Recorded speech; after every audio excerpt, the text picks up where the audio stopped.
So Lou, I got a question for you. It's February 1st when this comes out. All-Star Weekend's coming up. I'm not the biggest fan of All-Star Weekend, but I definitely used to be. So I'm gonna ask you this. What's your favorite All-Star Weekend moment of all time? Oh man, all time. That's a tough one because specifically the All-Star game, not really a fan of. But I do tend to watch the 3-point contest. I do tend to watch the dunk contest, and I think it's mine is specifically what I view as, like, my opinion, the best or the most exciting dunk contest I got to witness, and it was the 2016 Zach LaVine versus Aaron Gordon. I don't even want to say like they're Barton and Andre Drummond. I'm just talking about them two for now, but it was one of the just most exciting dunk contest I remember seeing. Like literally everybody in the arena after every dunk, even shit before the dunks, they were just hyped. Like, damn, like what are they gonna do next? Because it felt like it was the last dunk contest that mattered. Yeah, at least in my opinion. And you felt that from LaVine to Gordon, the way they were going at it back and forth with some, some friendly banter and stuff like that. And just some of the dunks, man, the mascot dunk, LaVine from the free throw line like twice, like just ridiculous things that they may look easy. And shit, it wasn't, man. Like it was, I don't even remember how many overtimes. It felt like they dunked each like 6-7 times at some point, because it was just again and it was just like, damn, like this is not going to stop. And it was absolutely by far and away my favorite and most memorable just NBA All-Star Weekend moment. So I got a follow-up question for you, actually, because you mentioned Zach LaVine and you're the draft person, and once we get to draft season, the audience will really figure out why I always say that about you. But even I saw his pre-draft stuff, and I was like, what is going on right now? So, like, when did you first see Zach LaVine and really notice his athleticism? Because he doesn't use it as much now, but back then, look, man. Hey, I started watching the draft real heavily, and it was like LaVine was already into the league. So my first introduction to LaVine was obviously Minnesota LaVine. And, Minnesota didn't get a lot of TV time back in those days, but the first time I saw him was actually in a preseason game. And I was like, this guy's kind of, he's moving around pretty good, like smooth, quick. And then out of nowhere, he just, damn, like different. And it was a lot of people were talking about, oh, he could be Russell Westbrook. Like that used to be like at least the Reddit, the Bleacher Report back in the day when Bleacher Report was, I mean, they're still popping, but like there was like peak Bleacher Report, like, oh, this is going to be the next Russell Westbrook, At a moment in time, Russell Westbrook was the most athletic player, arguably, in basketball. Like, and it was Zach LaVine. And then when he just went to that dunk contest, man, just put on a damn show. Like, absolutely insane. Kind of sad that he doesn't dunk as much as he used to. People get older, knees get weaker. Happens to the most explosive athletes. Yeah. The thing about that dunk contest that I respect the most, though, is they did have to dunk so many times. And, like, you only plan so many dunks for the dunk contest. And so, like, for them to have to come up with stuff on the spot and still keep the entertainment value high. And also, the dunk contest lost its luster completely now. And it also lost its luster before that. I can't name a single dunk aside from, like, mid-2000s, like, when, like, Josh Smith won. No, the most memorable one before that was the Andre Iguodala and Nate Robinson. But even still, Nate Robinson dunked so many times or attempted so many times. It was like, all right, I respect this. The Blake Griffin one, I did enjoy. That was one of the ones that I did like. The two dunk when Gerald Green had both dunks when they cut off the net. That was super dope too. Some quick moments. No, Dwight Howard was before the Yeah, I think that was the Dwight Howard one with Gerald Green, actually. Yeah, Dwight Howard. That was the Steve Nash pass to Amari Stoudemire with the little head, like just but it had been Zach LaVine when they had been kind of dead. Yep, and even till recently, like it's been completely dead. They had to bring a guy who wasn't even in the NBA to participate in the dunk contest, and he ended up winning because, like it just feels like it's not. You know, for whatever reason, not to blame the players or anything, maybe they should do something to incentivize the players a little better. I don't know. Mhm. I'm not an expert in that area, nor do I claim to be. But just I would like to see some sense of just like from the players, maybe like, hey man, like let's give the fans just this. Mhm. It's one day. Let's just give them what they came for. Yeah. So my favorite All-Star weekend moment, I actually have one and I have an honorable mention. So the audience is more because Lou is 26 years old. I'm 31. There's a little bit of an age gap here. So the 03 dunk contest, well, really that whole weekend, a lot of people may not remember because that dunk contest kind of got lost in the sauce for whatever reason. But at some point, that was considered one of the best dunk contests ever. That Jason Richardson versus Desmond Mason. And to add to the stakes of it, that was the night before Michael Jordan's final All-Star game where he hit the game winner. So that whole weekend, that's probably my favorite All-Star weekend overall. But my honorable mention, and I didn't even see this one live because I was just a little too young. I just remember hearing about it. Like, oh, Vince Carter stuck his arm in the rim. Vince Carter did this, Vince Carter did that. I didn't know who Vince Carter was at the time. But started watching basketball a couple years later. A few years after that, NBA Entertainment used to put out these DVDs. And it would be like Ankle Breakers Part 1 and Part 2. And they had Dunks Part 1 and Part 2. Dunks Part 2 had bonus features on it. And one of the bonus features was a 2000 dunk contest. And so I was able to see those dunks because that's right before YouTube, I believe. I was able to see those dunks and see the context of it to where it really wasn't supposed to be easy dunk contest for Vince Carter. T-Mac was out there doing some crazy stuff, and so was Steve Francis. Yeah, and they were cousins too, which is like, and they were helping each other out.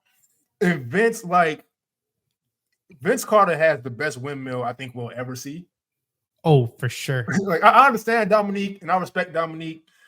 I love Dominique, but Vince with the extension on his windmill was insane. And the thing that gets left out about, especially that dunk concept, but a lot of older ones, Vince Carter didn't miss a single dunk.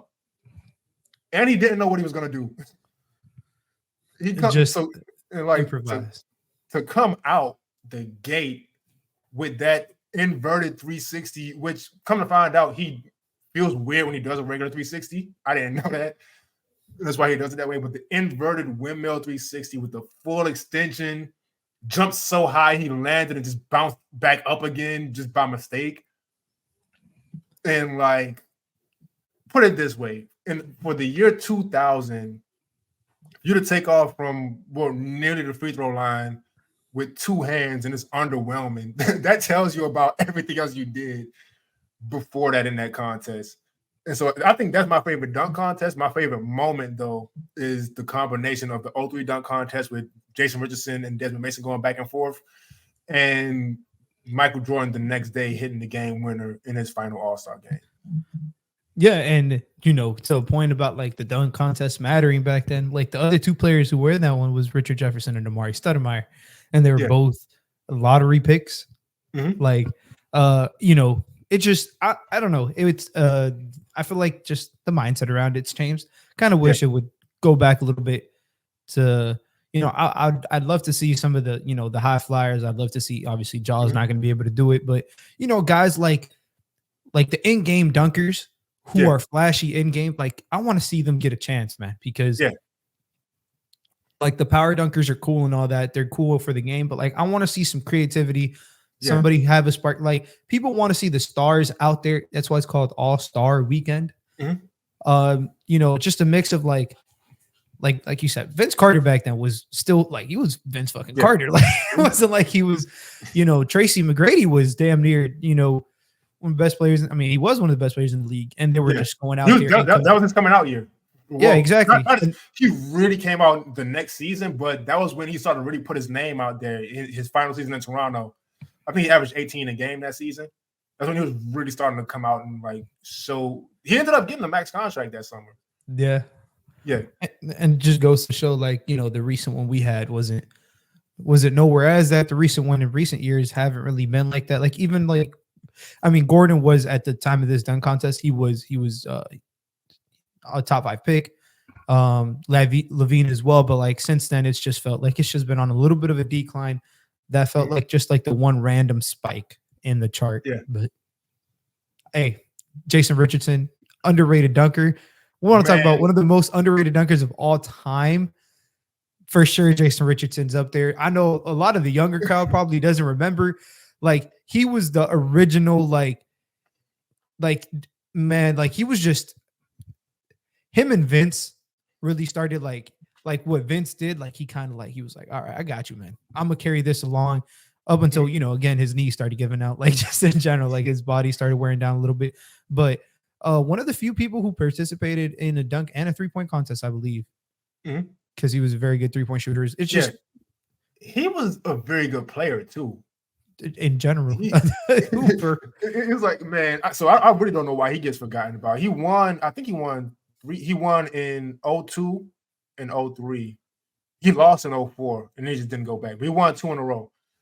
But man, he was in 04. He lost because he was like going like he was kind of out of pocket with his attempt. I guess he must have like really tried to blow the crowd away. He just missed some dunks.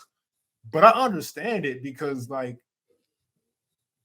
he was doing stuff, and he was another one. He didn't know what he was going to do when he just decided he was going to go out and just kind of wing it.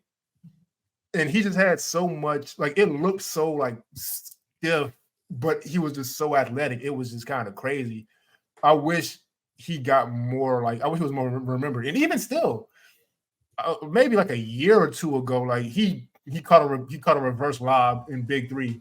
Like he still has it. Crazy.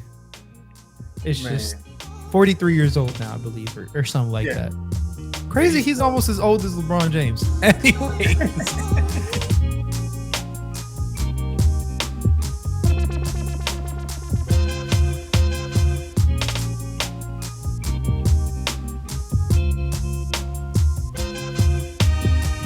Ladies and gentlemen, welcome to another episode of Playoff File. We're back. Complete transparency. I'm gonna just say straight up, I had COVID. So I actually had it when we recorded the Kobe episode. It just wasn't as bad. And then as soon as I got off, I felt like dying. And that's why that episode came out kind of late on YouTube. And it was a rough couple of days. And then I didn't have a voice until a couple of days ago. But we're back. Aside from all that I just mentioned about myself, Lou, how are you doing? Oh, man, I've honestly been doing kind of bad, man. A lot of shady motherfucking car salesmen, bro. Trying to get a car in Miami. Man. Not the wave, man. If anybody knows anybody, please hook it up for your boy, man. Kendall Toyota is fucking tweaking. But I've been good besides that, man. Sorry. The thing I realized a while ago is car dealerships with commercials are typically not the way to go. Car dealerships I mean, you think it's just Miami. I had 2 cars die on me. I shouldn't be telling the public this, but it was a rough November. So I'm car shopping also. And man, they'll put cars on these websites they know they don't fucking have. And you'll get to the dealership. It's like, oh, well, we can't sell this, but look at this other car that's $5,000 more. Fuck with us. And it's like, man. I went today, man. They told me, they said online, I read the fine print, 0 down, X amount of money a month. It was exactly X amount of money a month. Motherfuckers wanted $5,500 down. I said, shove it up your ass. I left out that dealer so damn quick, man. It's just, it is what it is, man. Again, please, anybody, hit me up on Twitter, please. If you sell cars, generally, don't try to rip your boy off, man. But I'll come look at him, man. I'll come look at him. Man, look, if you're in Dallas, hit me up too. Rip me off if you want to, but I'm buying it from your house. So rip me off if you want to. All that said, though, man, we're gonna get into the basketball of it. The Phoenix Suns. Now, coming into this season, I did have questions because typically those teams that come up with these big threes, I think there's enough examples now to safely say it rarely works. It rarely works. And Kevin Durant was part of one of them, unfortunately. And I love Kevin Durant. I'm not going to sit here and slander him for that, whatever it is. But those teams typically don't work because top-heavy teams typically don't work. I've mentioned what I believe the championship formula is. It's shot making, it's defense, and it's role players being able to be a star in their role. And those teams are usually missing that third one. So coming into this season with the Phoenix Suns, I was like, and I never fell into there's one ball thing because great players know that and they are able to make things work, as we saw in Miami with Wade, Bosh, and LeBron. And I also knew Devin Booker had the playmaking chops. I didn't know this good, but I knew he could do it. But that wasn't the question for me. The question for the Suns was who else is going to step up? And I understand Kevin Durant's been amazing. Devin Booker just averaged 42 points per game last week. So there's not even much we got to say about him. And Bradley Beal, he's come back into form and kind of not been himself from 2 years ago, but he's been Bradley Beal, which is kind of all this team needs. But if I were the type of person to hate players, I would hate what I'm about to say. But man, Grayson Allen been hooping. God damn. I understand, like, he's not like it is what it is. He's been hooping. That's all you can say because it's true. Like he's been exactly what they've needed. He's been a spark plug. He's been a catch and shoot 3-point shooter. He's taken on more assignments defensively. Not to say he's a lockdown defender, but the team defensively isn't falling apart like some thought they could be. And to be honest, he's probably their fourth most important player. I guess Nurkic is up there with him. But, even in some moments, they're third. Like, just because you need him to, like you said, man, players who star in their role, that to me is the entire difference between a championship team and like a team who's just really good is, we got that guy to buy in just a little bit more. Or we put that guy in the right spot and he bought into that spot. And Grayson Allen has been doing that to a T. He's, 13.5 points in the month of January. I'm just going off of January because I do want to state this, and it's not to completely discredit the first, 2023 version of the season for this team, but they've only recently been healthy. Yeah. The big three, as, everybody knows, Booker, Beal, Durant have been playing. So, that's kind of, I'm taking the January approach because that's the most recent sample size we've gotten of continuous play from everybody, just from top to bottom on the team, roughly. And 53, 57, 85 splits. Grayson Allen. Like, talk about starring in your role. What is he being asked to do? Please catch and shoot the ball. He's shooting 8 attempts, almost 5.5 for 3. Like, and he's hitting them. Like, he's doing his job as a basketball player, as what he's being asked to do is like, look, we got 3 guys. Spacing was an issue, or I would say, I don't want to say an issue. I want to say a question mark. A lot of these guys operate. They love that midi. Beal, Booker, Durant, 3 of the most prolific mid-range scorers basketball had seen for a little bit. Probably 3 of the top 10 mid-range scorers basketball had seen. So recently, talking about active, obviously. So, them getting that extra spacing, it's different shooting 2 sometimes than it is a 3. You need some people to take that pressure off, space the floor so they can get to these 2s. Grayson's been doing that, man. Yeah, but man, I want to ask you, Kenny. Because you mentioned Booker's playmaking. Yeah. How much have you seen that improve? Because I knew he could pass. I didn't know he could play make. 2 different things. I'm not going to say I saw this coming, but he's always kind of shown the flashes of being able to. But just got to kind of remember, so the teams he played with before, he had Chris Paul there to where you let Chris Paul do that. I don't care how old he is.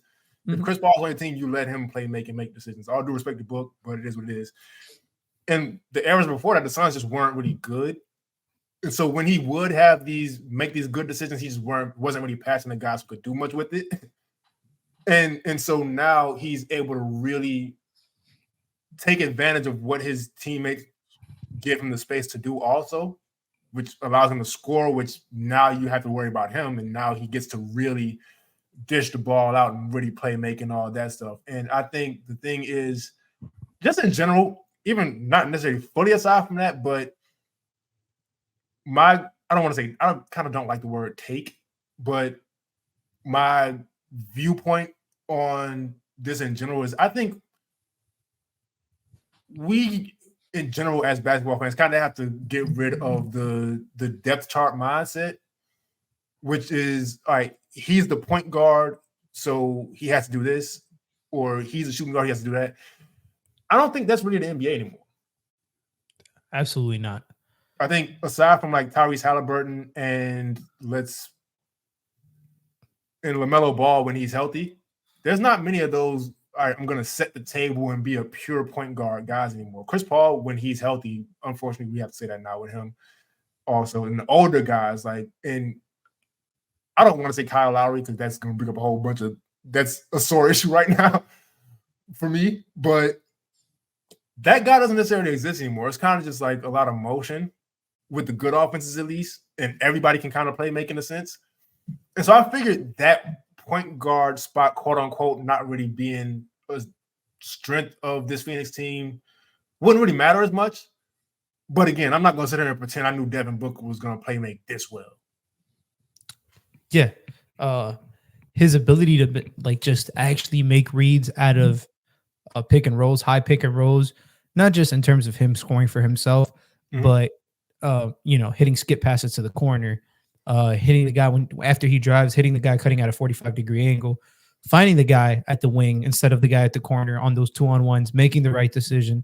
His turnover, for being as, used, like his usage rate being as high as it is, even with these players, he's having the second best year in terms of turnover percentage he's ever had. But the difference is he's having the ball, because usage rate, it just means whenever you take a shot or you make a pass or it's like you end the possession, his usage rate is still just, right around what his career is, but his assist percentage is literally the highest it's ever been, aside from 1 year, a while before Chris Paul got there.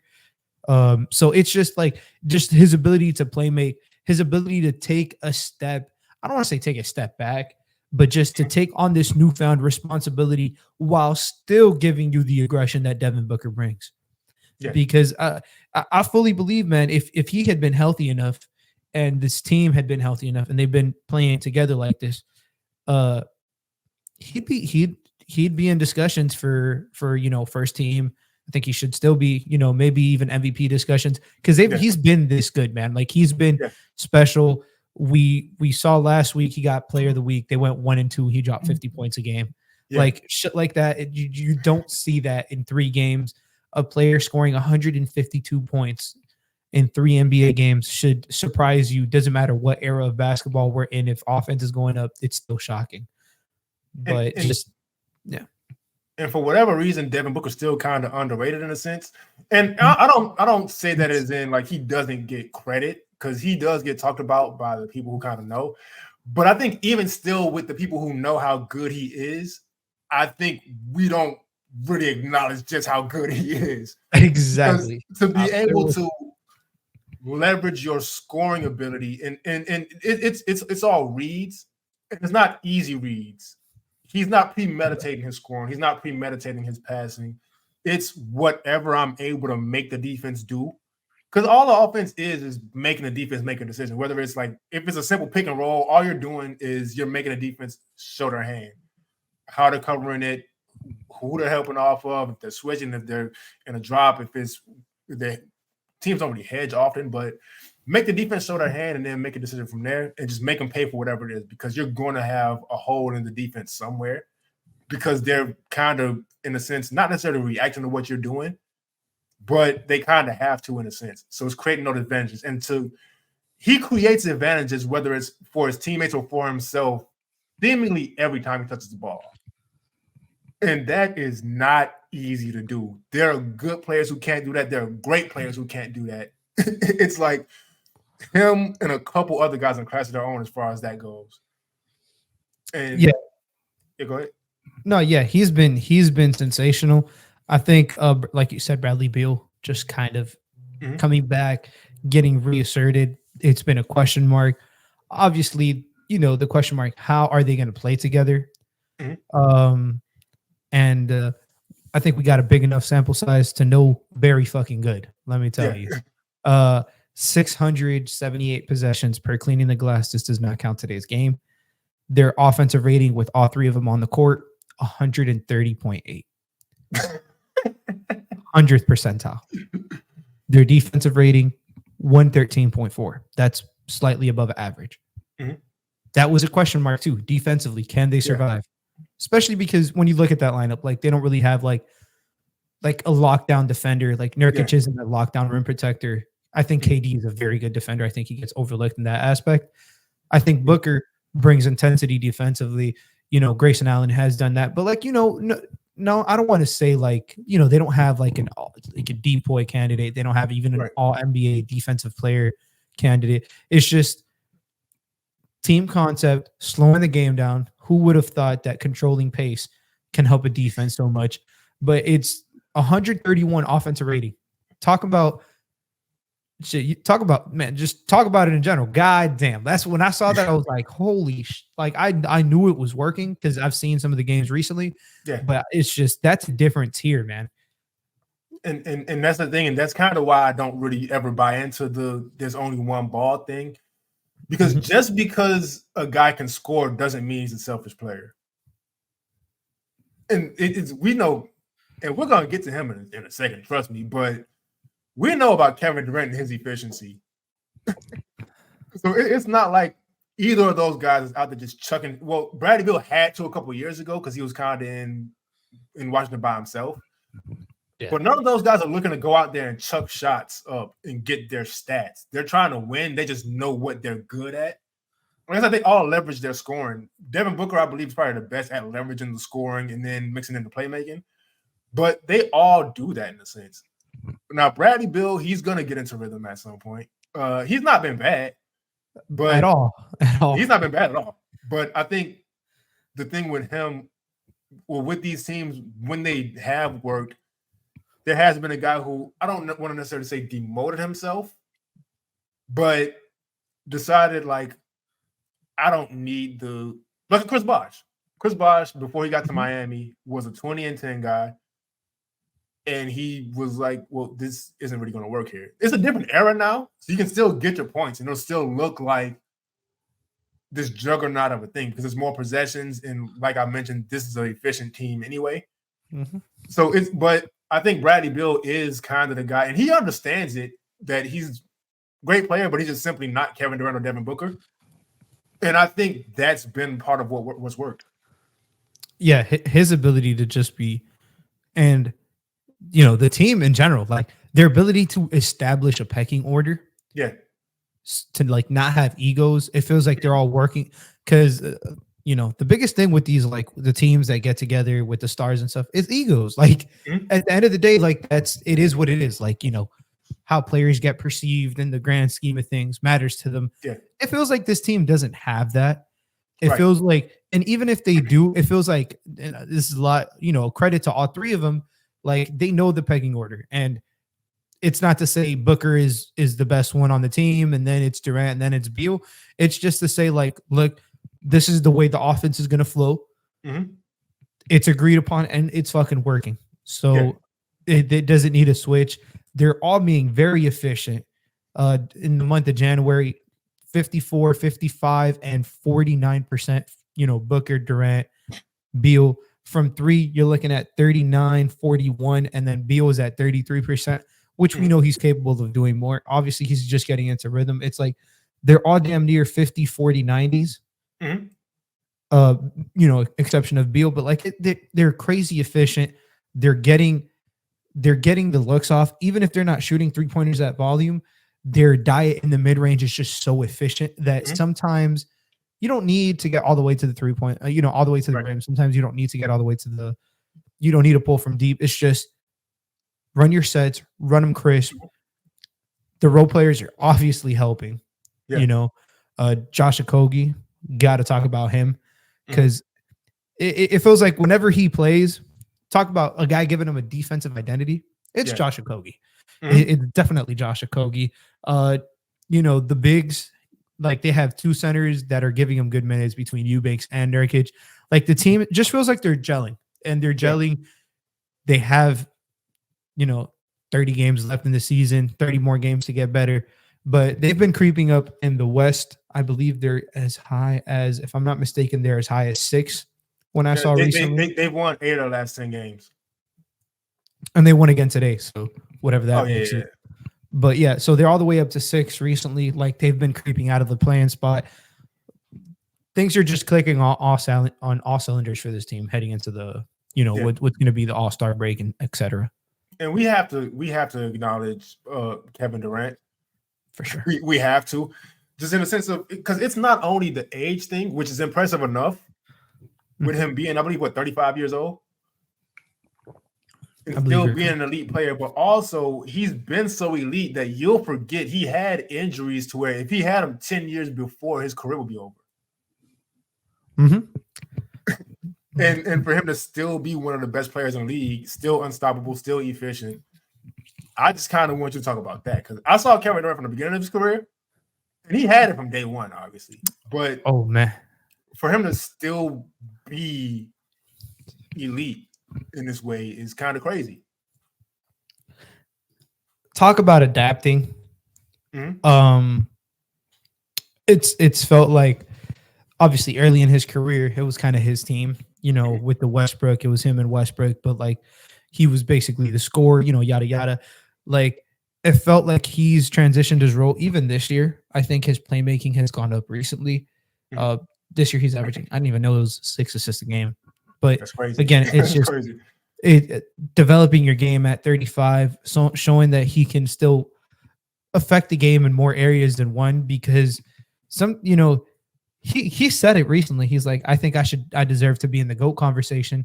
That's not a discussion for here, but like, people always bring him up in the scoring conversation. Is he the best scorer that has ever graced an NBA floor?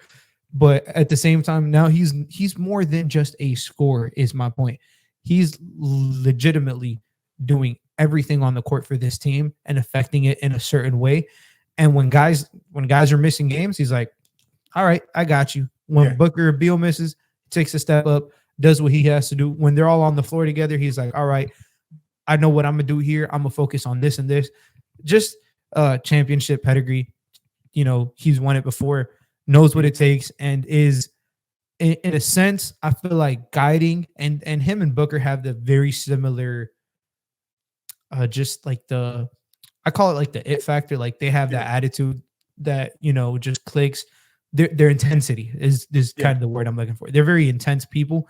So it felt like from day one it was going to work. And man, Durant has been every ounce as special that he should be. I was actually having a conversation today with some of my family members just in regards to who is the best American basketball player currently in the NBA.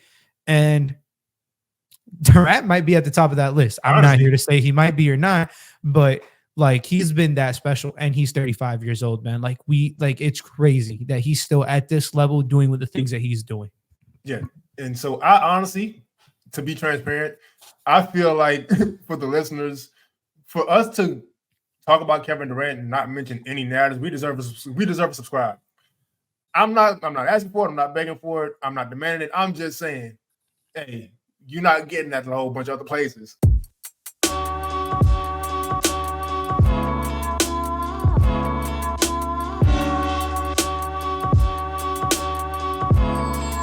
Right now, the Sacramento Kings are 27-19. They just lost to the Miami Heat. We're not supposed to be biased on this show, but thank God. Yeah, man, it got rough for our team for 7 games there. But man, there's 2 players in particular I want to talk about, and we're going to make sure we get to them. But I just want to point out that, first of all, tonight, Domantas Sabonis, he got a triple-double, but it was his 29th consecutive double-double. Crazy.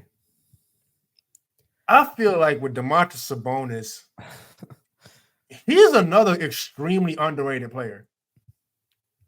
And I can't even say it's because of the team he plays for, because last season the Kings got a ton of attention. They haven't been as explosive this year, even though they have been, like I said, 27-19. That's not bad. It's expected this year. Because I feel like they're probably just as good, maybe a little bit worse, but they've also had a little bit, some changes and stuff like that. But man, like you were saying, like they're 27-19 and nobody's talking about them. When last year they were roughly around this pace and everybody was like, they're like turning heads. Exactly, like the Bane. And so, man, I kind of want to just give credit because heading into tonight's game, I was preparing for the show right after the game, so I didn't check after the game. But heading into tonight's game, the Kings were on a 4-game win streak where Domantas Sabonis averaged 17 points, 17 rebounds, and 7 assists. Damn. That's ridiculous. That's ridiculous. I understand without question that Nikola Jokic is the best passing big in the NBA. I understand Alperen Sengun is incredible with the passes he makes. Mm-hmm. We got to stop overlooking Domantas Sabonis in that category. Sure. And it's not just a dribble handoff. I know they dribble handoff a lot and he gets assists off that. I'm not looking at assist numbers. I mentioned stats on here to kind of give context, but anybody who really knows me knows I rarely even check box scores. I don't care about that shit. Watching the games and the reads he makes, even off of offensive rebounds, to where like if you're playing and you're getting an offensive rebound, you're focused on getting that rebound. And he knows where guys are just right off rip, and he's making he's making tough reads off these. Yeah, and even the dribble handoff thing, like people, it's still not easy. It's not easy, man. Like we've seen firsthand a lot of people who just don't know how to do it. We see it every NBA team who is not like those bigs we named. If you're not Jokic, dribble handoff, very good. Sabonis, dribble handoffs, very good. Bam is very good at dribble handoffs as well. It's like there's very select people that just know if there's a pacing to it, there's a way to do it. There's a way to like deny the dribble handoff, keep your dribble alive, hit him when he cuts around. And Sabonis it feels like he plays basketball to a T. And he's been like, I know you stated in his last 4 games, but this entire month he's been on a fucking tear. Yeah. 21, 14 and a half, and 9. Like, can we talk about his rebounding for somebody who is not the most athletic person? Man. He is incredibly strong. Literally, it feels like he's a cement brick, like that you're trying to move and just does not go anywhere. First, he doesn't even feel like he's like that, like hefty in terms of like weight, like some of the like we just talked about Nurkic, like you can tell Nurkic just like 290, 295. Yeah. Sabonis doesn't feel like that, but it's just he has that like grown man strength. He has just the IQ and like wherewithal and placement of rebounds. Like he can just find things that typically most players don't find. But we got to talk about Swiper. Yeah. I want to say one more thing about Domantas Sabonis' rebounding, though, before we move on. So with his rebounding, I think it gets, and this is important for me to say because a lot of people kind of like, especially if we have somebody younger listening who plays and probably should know this. When The Last Dance came out and Dennis Rodman was talking about rebounding, it went viral because Dennis Rodman's a funny guy with the whole click here, do this, boom. But when I was watching that live, like, it made complete sense to me because I had heard Dwight Howard say a similar thing as far as it was more coherent, but rebounding is a skill. I think a lot of people don't know that. It's not just because what you get told a lot of times and what your coaches may tell you if they're not that good of a coach, to be honest with you. They'll just say it's about effort, just want it more. And it's like, no, you have to not only have a feel for where the ball's going to go, because that is part of it, but you have to know angles. You may have to, and Dennis Rodman take it as far as knowing how many times the ball will rotate when the shooter shot it. So you have to know the angles of, all right, he's shooting from over here, so the ball's most likely going to bounce over here. And Domantas Sabonis has kind of mastered that skill. So I want to give him credit for that. Because like you said, he's not athletic. He's strong for sure.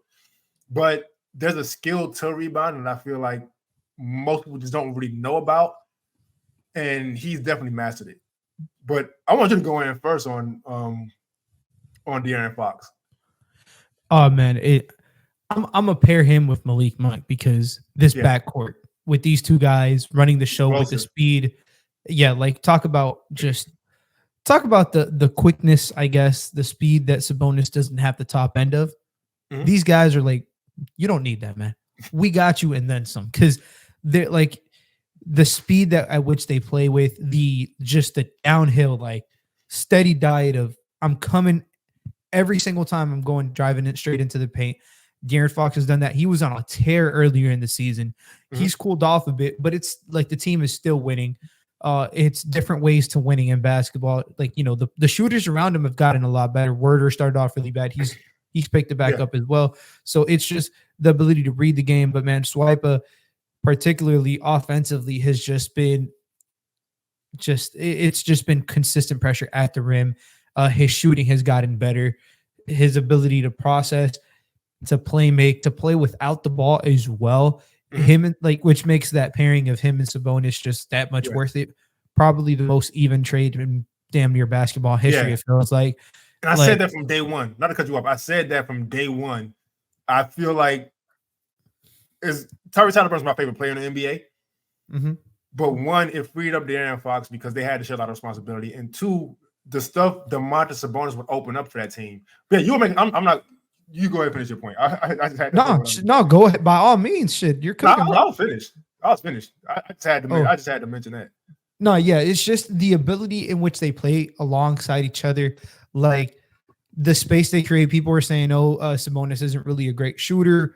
Fox isn't really a great shooter, but in the same sense that's the case, it's forced Fox to kind of operate further away from the rim, but it's also given him somebody he can trust in pick and rolls. It's taken playmaking duties off of him.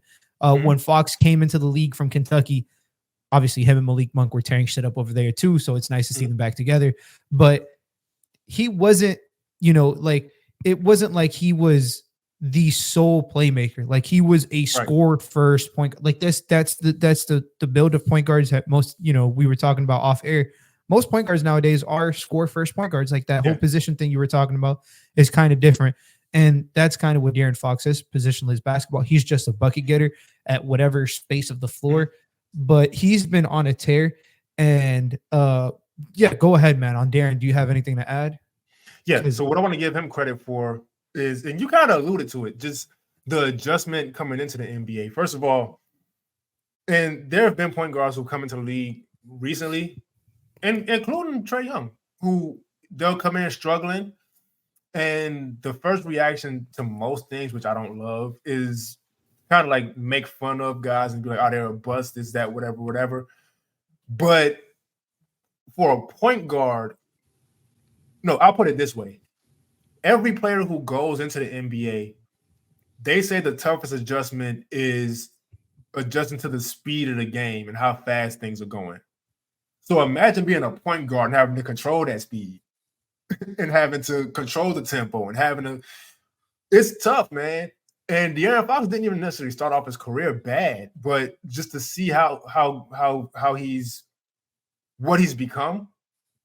And also the thing that's really tough for point guards coming in, especially his type of point guard, is, and it took John Wall a few years, even though he was really good, being that fast, but not overusing that, being able to slow down and just kind of, because what will happen a lot of times is you're faster than everybody, so just going, and you're making decisions too fast, and you're running plays too fast, and it comes down to things as small as your big is coming over to set a screen, and you went too early, and now he got an offensive foul and a turnover, another team has the ball, and you kind of ruined the momentum.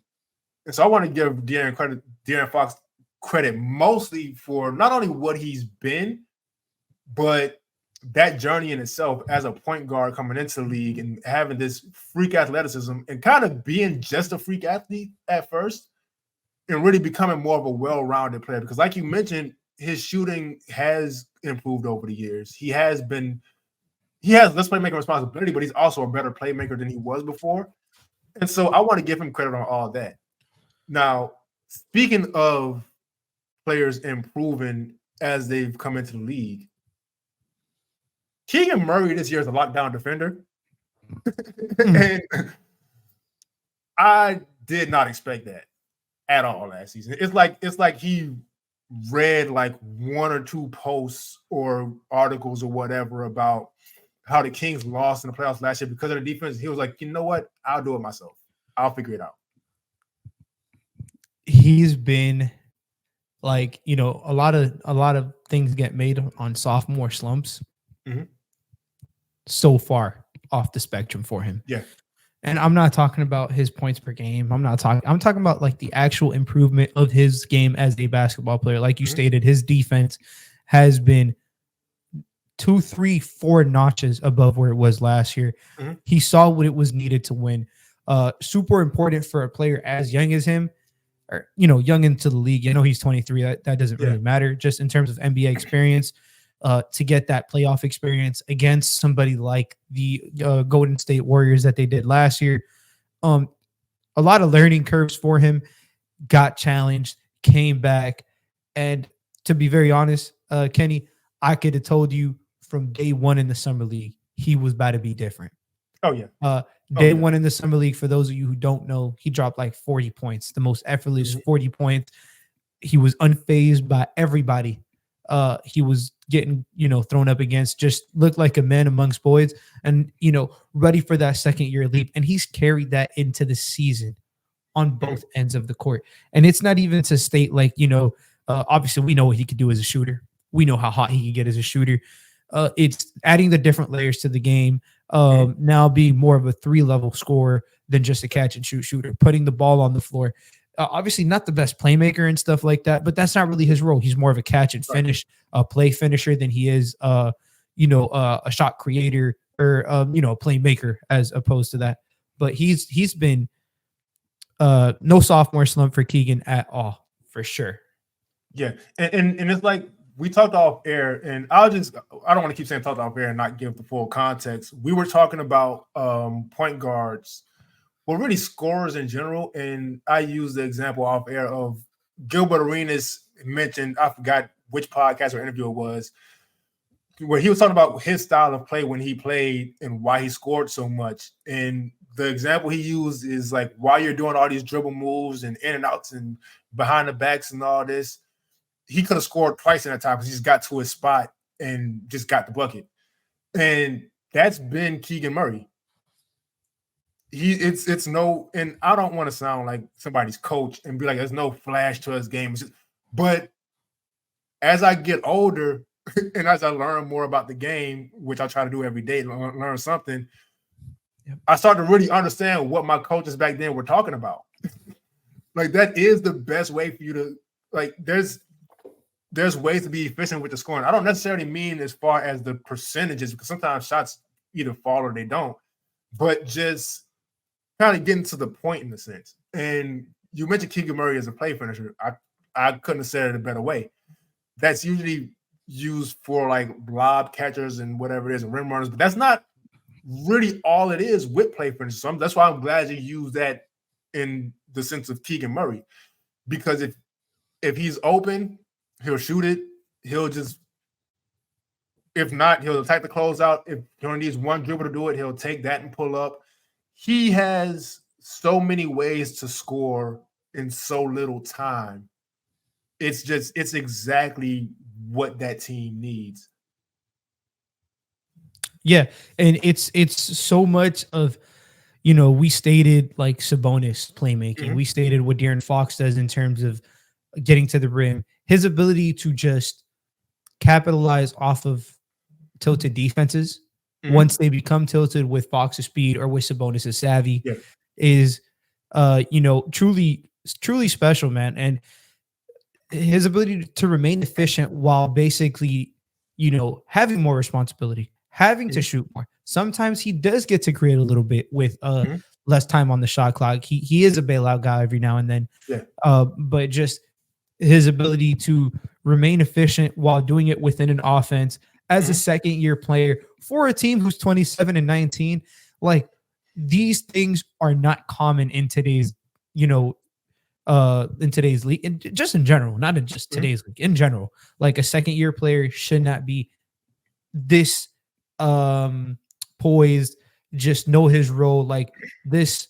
Like, he gets it. That's basically what I'm trying to get at. And I'm not just talking about gets it from the standpoint of stats and like what he does. Like, he gets it in the standpoint of winning. Like, He's like, what does it take to win? Like, that's what I want to do. And yeah, Keegan's been special. He absolutely torched the fucking Heat today. He had 33, had a previous game where he hit like 11 threes as well. Like, just still has that to his game, but it's not just that he can get to, it's everything else that he's been able to throw in and just get better. So this whole theory of drafting older players because they can't develop, man. Yeah, and there's to be a little transparent with the audience. There are so many times where I'll be about to say something, and Lou will have no idea, and he'll just transition perfectly into it. But we talked about that with Iman. Like, good teams should start looking at these older players because they've come up and they've already played in systems. Sometimes they've played in the same system your team played in already. And I'm not gonna sit here and pretend I know what system Keegan Murray was in college, but just the overall understanding of it's different from, and I don't have an issue with young players either, but it's different when you've been in a system for a while to where you fully have the concept of I don't necessarily have to be the guy every single night.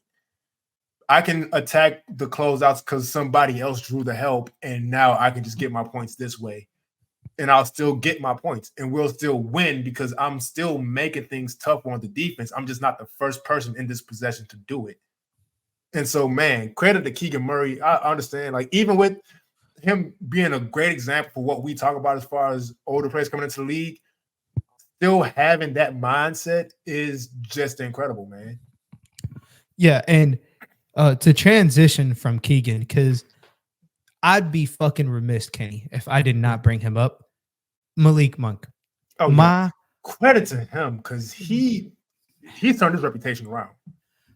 Talk about different players get it at different times. Different players get it in different locations. They have different freedoms, yada, yada, whatever it may be. But Malik Monk this year, in my personal opinion, would get my vote for Sixth Man of the Year. He has been, talk about playmaking. Yeah. Some of the reasons Fox isn't playmaking is because Malik is. Right. His passing has been sensational. Literally has not started a game under Mike Brown.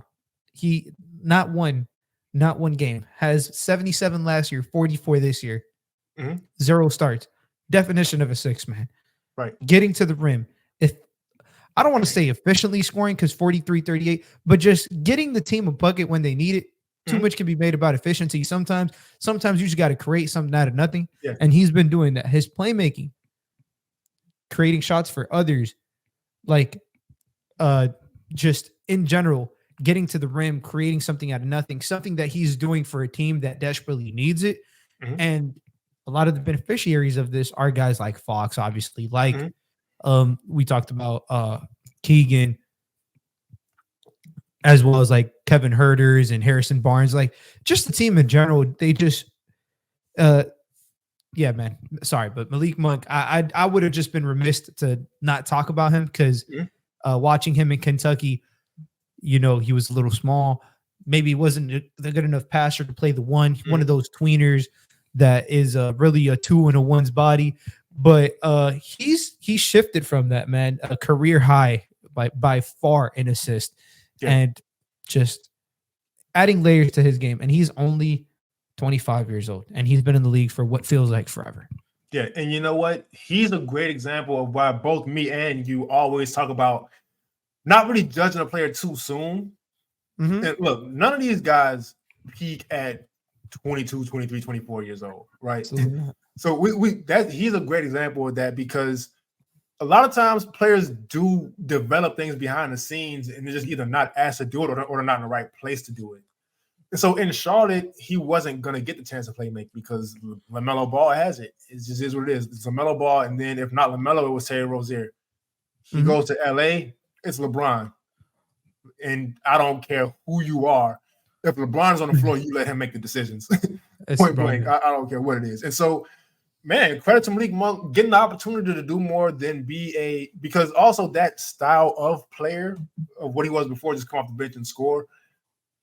I personally don't. I think that role isn't all that necessary. They should still be able to do some more stuff. But those guys also get a bad rap in a sense. It was like automatically they just get assumed to be like a low IQ type player. And that's not always necessarily true. Sometimes it's just what they have to do. They may be inefficient at times, but a lot of times that's because they have such a green light where if you don't shoot this ball, you come out of the game. I don't care what your percentage is. And so, man, credit to Malik Monk for sure for being able to. I don't know when he developed the playmaking. I'm not going to assume it's this year because that's not a one summer thing where you come back with. And so, credit to him for getting the opportunity, and credit to Mike Brown for giving him the opportunity. Because a lot of times, coaches will see you in the background improving on something and just be so stuck in their ways and just in what it is that they assume that you can do. And Will Hardy said this about Colin Sexton recently. He had to start to overcome and overlook what Colin Sexton's reputation was and use him to his strengths. And so credit to Mike Brown for doing the same thing with Malik Monk. Yeah, because to be very honest with you, Malik Monk was playmaking in Kentucky. Yeah. But it's just like you said, a matter of situation, a matter of who's around him, a matter of egos, like pecking order, a lot of things, man. But huge credit to Mike Brown. He's been talk about coaches getting a second chance. Mm-hmm. Damn, man. He's been sensational for this team, changed the culture, felt like he's learned a lot. Obviously, no coach is the same as they were 15 years ago. Right. Some are better, some are worse. In the case of Mike Brown, he's been a lot better this second stint around for sure. Yeah, man. Credit to him. Well, I think we might be the only podcast that ever really gives credit to coaches. What? we kind of have to be, but man, they deserve it. It's a tough job. It's a tough job. And it's a thankless job. And you can do everything right. And if your team doesn't have the talent, they'll fire you before they trade anybody. Mm-hmm. It sucks. You're the first one out all the time. First one out every time, no matter what. And even with Mike Brown, for example, he was a really good coach in Cleveland with LeBron. And I think it was a long time ago. Yeah. But he ended up losing that job. And he goes to the Lakers. And the Lakers market has not liked the coach since Phil Jackson. And before that, it was Pat Riley. And they even turned sour on Pat Riley. And so that's probably the toughest job in the NBA, the head coach of the Lakers. But that stint kind of ruined his reputation in a sense. So now it's good to see him bounce back after his years with the Warriors, back as a head coach with the Kings, really getting it done out there, man. Credit to him for sure.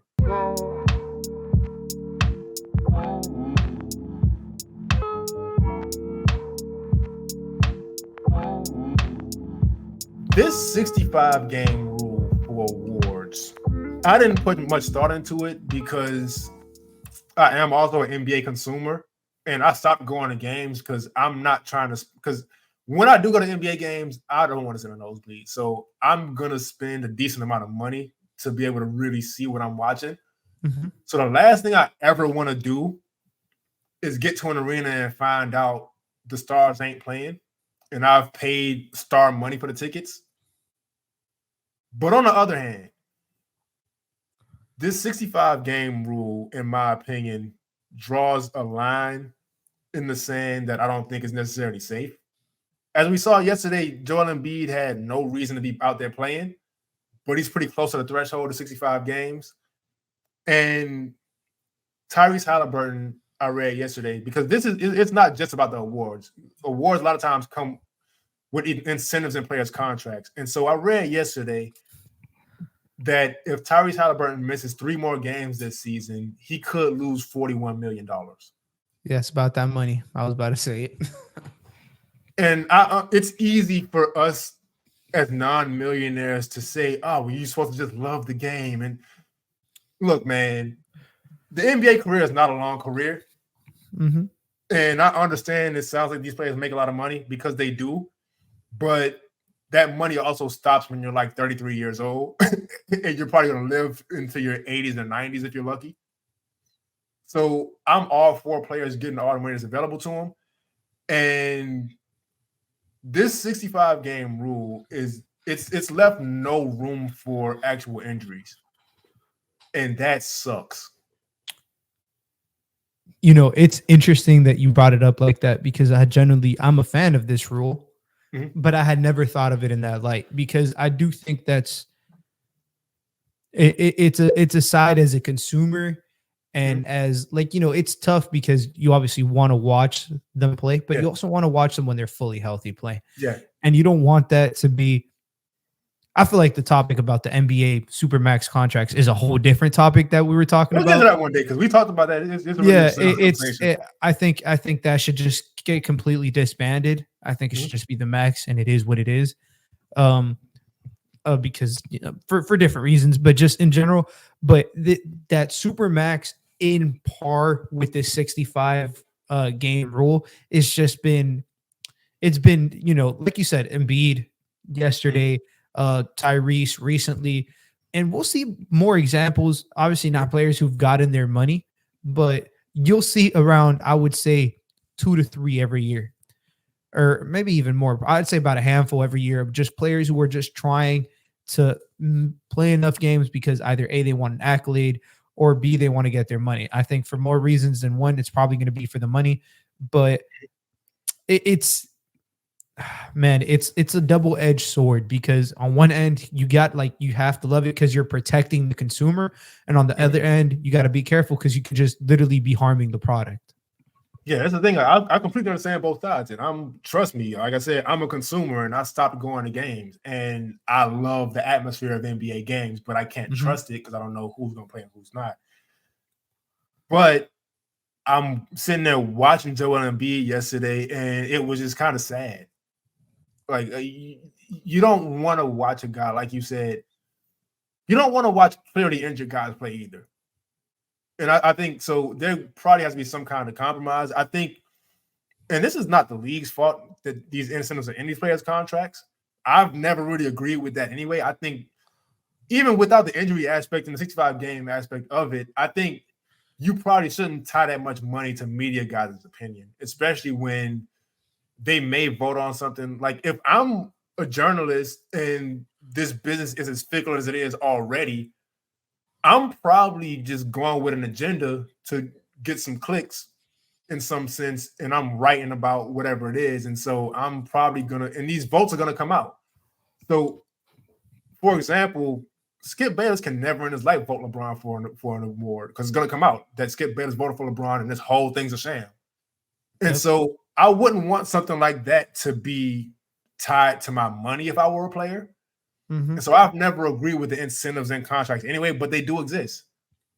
They do exist. And now this rule, which again, I love it as a consumer, but it's just leaving a lot of guys to make tough choices because it kind of punches guys who do actually get injured and really can't go. Because you only got 17 games to miss, and that's like one injury sometimes. Yes. 17 is you pull your hamstring once, you tweak an ankle another time, boom, 17 games passed. Yeah. You miss a total about a month, And so, and man, that's it, tough. it's yeah, it's tough. So I don't know what they're gonna do about it. I wouldn't say just take the rule away because again, the consumers have to get something. It did get out of hand at one point, but there Yeah. probably should be some kind of tweak. I just don't know what that is. And like I said, I think the tweak should come within the contracts. Yeah, I don't think it should come within the I don't first of all, I think that tying people's money, like you said, to what a media person, not saying that they shouldn't have a vote, but like, like it's just, I feel like there could be too much things that are going on behind the scenes one doesn't mhm. know about. I would like to get full transparency from every voter, and I would Yeah, like to, like get some reasoning behind every vote, but that's never going to happen. So I like, regardless, the all NBA third team stuff, like second team, first team, that should not matter in a guy's incentive or in a guy's right. money, in my personal opinion. I get you want to pay the best players the best money, but you know, I feel like with the way the cap is and like all that like nerdy stuff, it's not Mhm. really in a great place. So I just feel like in general, there's too much like there's too much max players, and the reason there's this super max is because to justify the max players and somebody being better than them, like or Yeah, in theory, it a lot of things behind the scenes, man. yeah, Ending point with that, I do like the 65 game rule. It's just unfortunate what it's turned yeah. into with the injuries and stuff like that. especially to some of the players like that they've been on a fucking tear, like Reese and obviously Mhm. Embiid. And we'll see a couple more players obviously get close to that threshold because we're just over halfway done with the season. And it sucks because now that I really think about it, it's about 35 more games of them trying to fight through these injuries. Mhm. And I actually do think you're 100% right as far as what it should be. Just stop putting that stuff in your contracts, man. Because like for example, right? Let's say player A has a rough game, terrible mood. He may have had a crucial turnover at the end or whatever. He doesn't feel like talking. Media member A comes up, asks him a question. The player is upset. He doesn't want to talk. He maybe said something he probably shouldn't say, or he's a little rude, and now the media member is holding his grudge, and now he's not going to vote. Yeah, and so it's just like that stuff should have never been in contracts anyway. But I guess if you're a player and you believe in I feel like a lot of times the business side of basketball kind of takes advantage of players' competitiveness anyway, because players are gonna assume, all right, well, first team on him, yeah, I'm good enough for that. Sign this contract. And now the team they could just decide, all right, you know what? I can rest you anyway. Whatever. You don't reach this threshold, we don't have to pay you this $40 million. And so it's just a lot of stuff, man. So I do think it's kind of a mess. And I think it's always been a mess. But the 65 game rule, it kind of really sheds a light on it.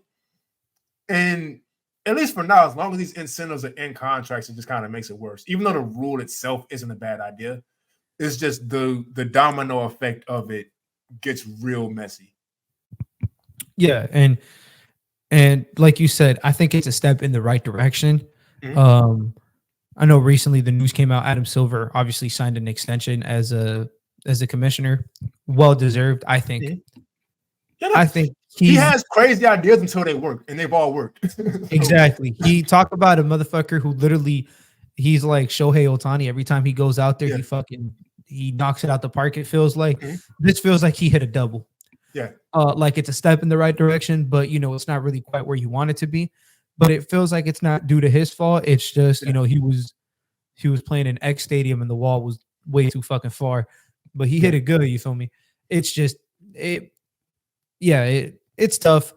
I would like to see some more clarity. I think this is something that's going to take probably 2, 3, 4, 5 years to get fixed.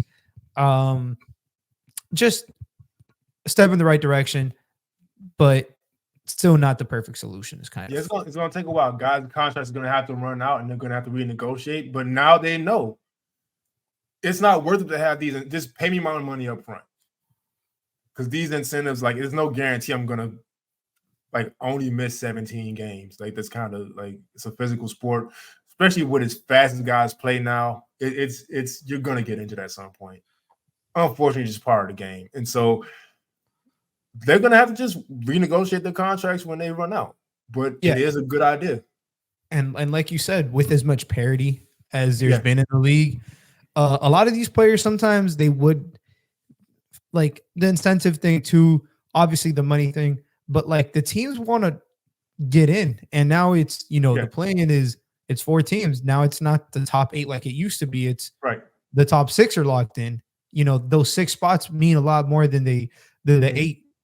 Than they used to. So it's teams pushing for that. The Pacers are on the cusp of that. Teams obviously fighting for home court advantage. That's always been a thing. But it basically makes the league, since the league's been so even. And even the playing teams are just everybody's basically a game off.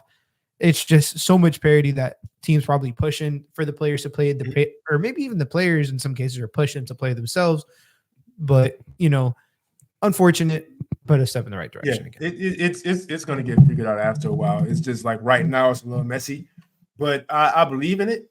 It's just right now it's just players are in a tough spot. They are in a tough spot.